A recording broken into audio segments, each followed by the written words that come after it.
like a boss. Is that really a problem though, as a grown-up, sleeping with somebody early in the relationship to find out, if you're compatible on that level? It's a problem if you don't. Because if you don't. Because if you don't do it, what happens is that a lot of women use testing a guy to see whether or not they like him and then giving them the pum pum, right? Yeah. It's kind of like, no. What happens is that a guy will not know if he likes you unless he bangs you. Because because now when he's talking to you, first. His dick is talking to you. Yes. His dick is texting you. Dicks have incredible manners. They're the best actors. They're very polite. Yes. So polite. Oh yeah, they respond fast too. They're flattering. They're the perfect gentleman. But as soon as you bang the girl, your dick runs away, and you're like, "What the fuck? What? I'm with her. I don't like her." Oh wow. But I don't like and then now what happens with the woman? The woman is stuck with a guy that don't like him, but now she loves him because she was like, "He's the one." Yeah. Because he dicked her down good. Yeah, but the problem is that now he realized he doesn't like her, but she likes him. Now she's stuck. And that's where the problem lies. Mm-hmm. And it sounds so. I bet guys in the background are like, yeah, tell him, Alexis. yeah. But it's like I know it sounds so obvious for a guy to say that, but just look at the logic. It's kind of like you don't want to fall in love with somebody who will not be there for you. So it's kind of like better off have sex. I'll go with the second date. Third date. Okay, whatever. Third date. Third date. If it's Tinder first date, if he knows your friend, go with the second date. If because he knows your friend. Yeah, because you gotta people talk. At least be polite. And then you could do it. But it's kind of like before that, like it's just I don't know, man. It's a strategy that makes it's a logical strategy. I get it, but it doesn't benefit the woman. It doesn't benefit them. It gives her more power if she has sex with the guy on the. People don't believe me. On the first date or second date. First of all, if the guy gets turned off it gives the woman more power if she sleeps with the man on the first or second date? Yes. This is why. Okay, if a guy gets turned off, yes. if he gets turned off because you had sex with him on the first date, that's a red flag already. Oh yeah, of course. That's a red flag. He's a hypocrite because it's kind of like you banged me too, Yes. Also, you're able to then see the person for who he really is. If he doesn't text you or doesn't call you back, it didn't mean he got turned off because he had sex with you. Because it's very easy to correlate those two. It's like, oh, okay, I had sex with him, and then after I did that, he got turned off. It was because of that. No, it was most likely because he realized he didn't like you. Yes. And now you're not in love with him. Right. And he probably would have done that down the line anyway. You're just learning it now. Speeding up the process. Yeah, You exactly. heard, Speeding up the process. have sex on the first date. It's a win-win. One or two, I mean. Win. Yes. It's a nice win. Yeah. But in general, when it comes, for example, with men, the number one dating advice I always give men is be good at something. Be the best at something. Be the best in your class, then be the best in your school, then be your best in your block, city, and state, country. And it's possible. Every single person has access to a higher form of intelligence, which comes through mastery. Mm-hmm. People are designed to value people that are good at something. Right. So it could be that back in the days, maybe it was hunting. Back in the days, maybe it was getting berries. Maybe it was being able to identify the poisonous fruits from the good ones. Maybe it was being able to navigate the sea or go to a certain island to migrate. The point is that value in today's society is all about skill set. The problem that most people have is that a lot of people are not lucky born with value. They're not lucky born with natural charisma, and they're not lucky born with good looks. That's what people are born with that actually makes them attractive. Right. Outside of that, if you're not born with charisma or good looks, now you got to work on being good at something. So it could be that maybe you're at a McDonald's, excuse me, and you're a fry person. Maybe become the manager. Then you could get some McDonald's pum pum, right? Or maybe you're in art school, become the best artist in your school. Yes. Somebody's gonna fuck you. Yeah, Somebody's gonna want to bang you. Or That's maybe actually so true because when you meet someone, even when they're not that attractive, when they're really good at something and you watch them do it, whether it's creative, whether it's like a DJ or a dancer or for like whatever it is, when you see them at their craft, like at their best, you're like, damn, that just became a lot more attractive. Right. You know? being good at something has an aura of charisma. It really does. So if you're not attract you. it just does. It just attracts you. Yeah, it really does. If you're not good at something and you don't have charisma, if you don't have charisma, the next best kind of charisma is the charisma that comes by being good at something. You could put a rock star at a stage and he'll be charismatic. Put him in a bar alone, he's not charismatic anymore. It's just nothing. Like you'll see him sitting at the bar, you probably walk right by. Like there's tons of people that I don't find attractive at all until I see them doing their thing, and then I'm like, wow, that's attractive. Kind you of know, sexy. Yeah. Because even when they're good at something, their mannerisms change. Everything about them Absolutely. changes. Now, do women need to have that same level of charisma? Or how do women go about attracting and just... Men are a little more simple, Brick. They don't care. They're like, it's... Yeah, women, y'all don't need charisma. You heard? We don't need much. No, I mean, this is the reason why. It's not because they can't, but simply because that's not what women valued when we were hunter-gatherers. Women are still... the human animals still designed to be hunter-gatherers. That's why we feel so much friction being here. We feel a lack of sense of purpose. We feel depressed, sad, lonely, because we're not in the environment that we were designed to be.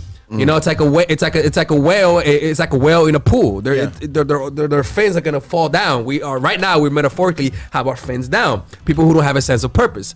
So women back then, when you looked at a man, you didn't look for the funniest motherfucker. Funny it doesn't get a woman to like you. I'm just like, it just makes you look like a clown if you're not funny. Funny's not attractive. It's not attractive. It's funny when you have masculinity behind that funniness, when you're unintentionally funny. That's the kind of totally. That's the kind of funny that's if like, they're just like making you laugh all day, you're like, oh, this is a joke. Like you're not gonna find passion in bed with that person that's not making you laugh.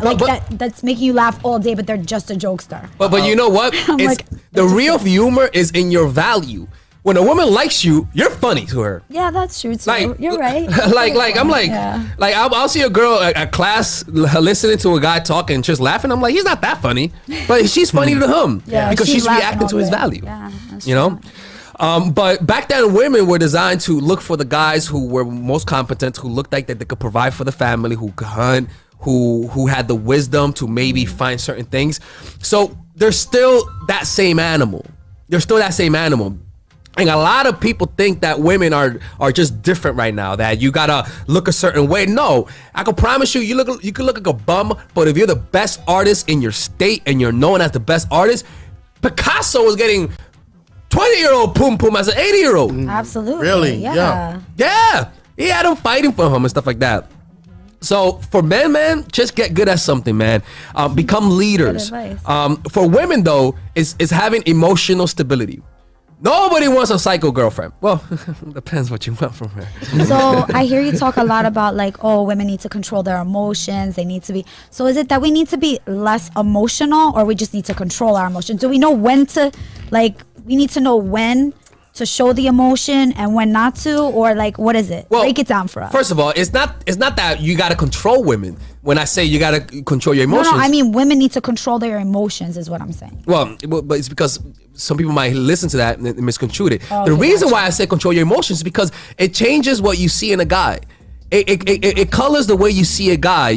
If you're too emotional, you may not see the guy for who he really is. Other people might see the narcissistic personality in him, and you might see it as a beautiful thing. So it's kind of like controlling your emotions, not really about me controlling you, but you being able to see what they are. Because so take the blinders off, basically. Exactly. Just like see him for who he really is. Exactly.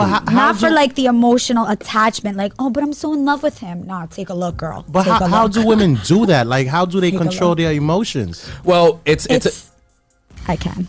You can? Yes. I can. Well, it depends. Like some, you know, like the I used to be a little crazy. The crazy girls control their emotions best, right? Yeah. So true. Yeah, people also, not you, but some people who lack empathy, narcissistic people are able to control their emotions very well, actually. They don't even blink at the sight of a gun being pointed at them. Like narcissistic people, they have this like coldness. They have ice cold in their veins. Like they're just like that. But most people will not be able to control their emotions. It comes through a rational process. Yeah. Like to control your emotions, you got to use your other side of the human or your newer addition, which is your frontal cortex, which is your rationality. Yes. And like I said, the rationality comes to you telling yourself, this is not the last person I'm gonna be with. I'm gonna feel better over time. You got to keep telling yourself that. or watching or and reading books that tell you that, so that it could get through those emotions. You got to keep repeating that and pounding that and beat it into submission until you really believe it. I take it back now. I don't have good control over my emotions. I hide them well. Like, I'm good at, like, you know, I keep the crazy under, like, control. Well, it's smart. It's socially intelligent. You know, socially intelligent people control their emotions very well. Yes. All right, ladies and gentlemen, if you guys ever want to learn how to use your feminine energy to influence people, learn how to use your masculine energy to become more assertive, and also learn how to blend both energies to improve your dating life, your spiritual life, honestly, your relationship life, your family life, your career life, this is the course for you. If I had to make a course for my nieces, I have two nieces, one is 19 and one is 15. 16. Holy shit. Oh my God, he's a bad fucking uncle. He's a bad uncle. Get him. Shut up, Melissa. You should get this course, right? And this is the course that I will make for them. So, for example, watch the curriculum, right? In the first week, we're going to be showing you how to establish a strong masculine foundation without letting it hurt your feminine energy. This masculine foundation is a source of who you are, right? It's your bodyguard. Without this, whatever feminine energy you create will be destroyed by the outside, because your masculine is your shield. So we'll talk about goal setting. We'll talk about how to develop a serious attitude. We're going to be talking about how to use more logic, how to use more goal-oriented behavior. It's more how to be a man. Now the next one is how to embrace the feminine energy, right? This one would teach you about how to minimize excessive masculine traits, developing self-awareness, healing abundant feminine energy, regulating your emotion, mastering voice qualities and facial expressions, surrendering control, and allowing pain to be felt. This is honestly, this will supercharge, like Kaioken, your masculine energy. After that, we have femininity in the workplace, and how to be feminine in the workplace without letting people take advantage of you, and the nuances of how women on power should behave versus women who are subordinates in the workplace, and even the dress code. This is based on psychology, people. It's kind of insane. I'm actually excited about this one. The next week, we talk about navigating the labyrinth of male and female friendship, and this a lot of women find confusing, so we talk about that. And how to identify envious friends, how to identify the good friends, how to keep male friends, and how to keep female friends. Week 5, we talk about how to release the burden of the past and stop and destroy mental projections. This is actually really powerful. And then week 6, we talk about how to increase your observational power so that you could read people better. And we have a bunch of bonuses. The course starts at $99, and you guys can pre-order the course today at $69 before it goes out. If you're watching this, most likely I'm in the meditation retreat, so I will be praying for all of you guys.